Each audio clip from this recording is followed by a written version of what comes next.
ng intrimitidong lalaki na ito kung ano talagang laman yan. Huwag na, Doña Medusa. Puro basura ang laman yan eh. Patabas yung lupa. At guli at tanim namin ni Golem, di ba? Tama! Ha? Ano? Hukay na! Huwag, baka masira eh. Anong masisira? Sabi niyo, basura nga sa ilalim niyan. Eh, anong masisira sa basura, Aber? Hukay! Teka muna, may search warrant ka ba? Ha? Aba? May pahanap-hanap ka pa ng search warrant. Ikaw nga dapat matagal ka na sa ilalim niyan eh. Ano? Hukay na! Ano? Pag hindi niyo inuukayan, sasama ko kayong dalawa dyan. Hukayin niyo na! Tara! Tara, okay.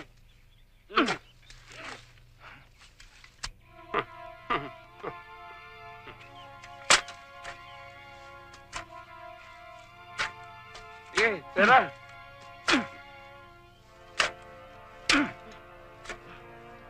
Ayan, malapit na. Kunti na lang. Ayan.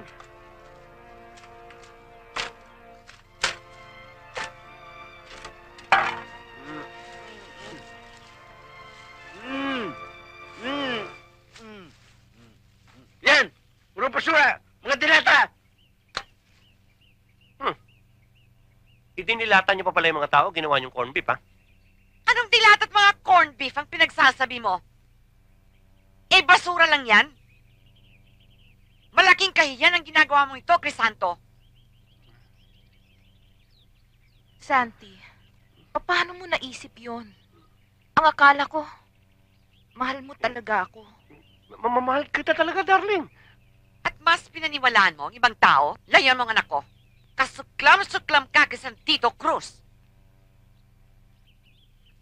Tinanggap kita kahit labag sa kalooban ko para lang sa ikaliligayan ng aking anak.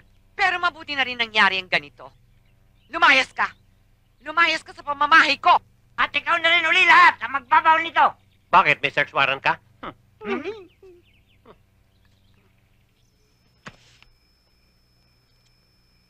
my gosh. Jeez. Merry Christmas to myself.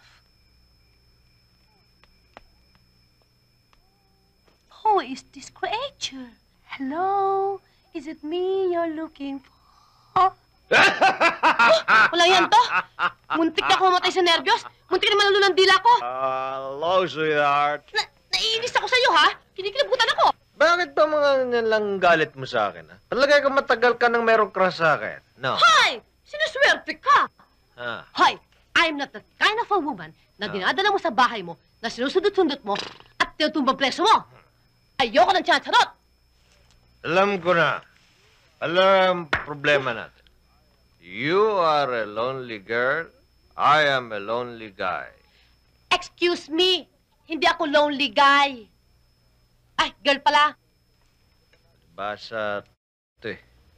Kung di ka pa nakikita yung market ng ligaw dyan na mukhang mga graduate dun sa... At least, graduate naman. Hindi ako makapulo. Dali lang. Dali lang, ha? Ay. Let me make your deal, ha? Paligayahan mo ako at paliligayahin din kita. Pa! Ano ba gusto mo sabihin? Naasad na ako sa'yo, ha? Mamang-mangang pa to. May hirapan ka dyan sa iyong sariling sikap. Sariling sikap. Ano palagay mo sa akin? Wow! Ah! Lang yan to? Bastos! Ah, gutom, sabik, mahilig. Ari, ho! Ay, patay! Oh, Rocky 1! Rocky 2! Rocky 3! Oh, you're out! Bahala ka sa buhay mo!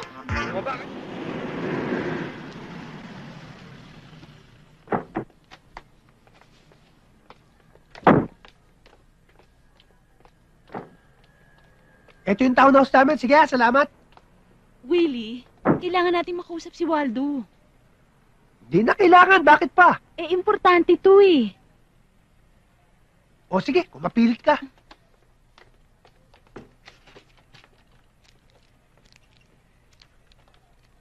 Good evening po.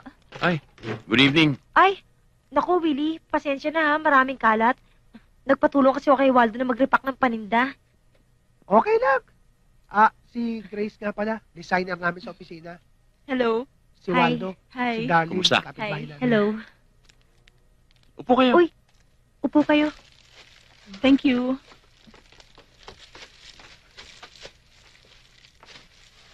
Sabihin mo na. Ikaw na lang. Ikaw na. Waldo. Meron kasing problema eh. Ano yun? Kasi pinipilit ito ni Grace na tama yung hinala mo. Na yung Douglas mo at Douglas ko ay isa. Ano? Iisa? Oo, Darlene. Waldo, pakita mo nga sa kanya yung litrato.